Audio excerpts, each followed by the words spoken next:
Hello mga Papa Sam, for today's video nga pala ay meron na naman tayong another video tutorial tungkol sa mga features ni Redmi Note 10 Pro. Kaya bago ang lahat mga Papa Sam, pasok! Intro!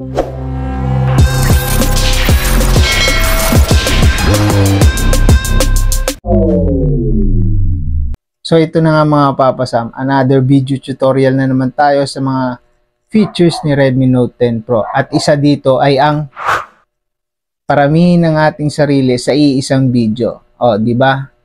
Para lang kayong nag-uusap pero iisang tao lang ang gamit. Kung gusto nyo malaman mga papasam, tara, let's go! Punta ulit tayo dito sa camera mga papasam. Then hanapin yung more. Then click mo yung clone. Then ngayon naman yung video naman ang i-click natin.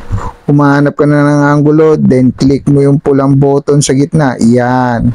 Then, kunwari may kausap ka. Ayan. Usap lang kahit wala kang kausap na parang nababaliw ka ba. Ayan. Ayan. Kausapin mo sarili mo. Ayan.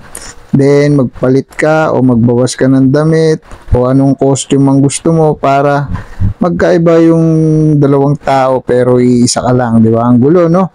Ayan. Then, tatanong mo yung nagbibideo kung okay ba yung angulo.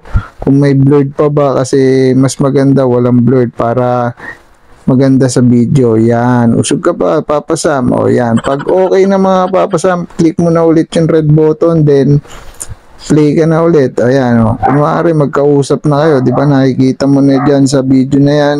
Hanggang matapos na yan. Ayan. Bang. Then, mag-check yan. Okay na yung mga papasam. Tignan natin ang resulta. At ito na nga mga papasam ang resulta ng ating ginawang video. Yan o, para kayong nag-uusap pero iisang katauhan lamang o. Meron pa nga akong isang video, sayaw lang ng sayaw, ngiti lang ng ngiti, kahit madaming problema o. Yan, be happy lang mga papasam. Bye bye!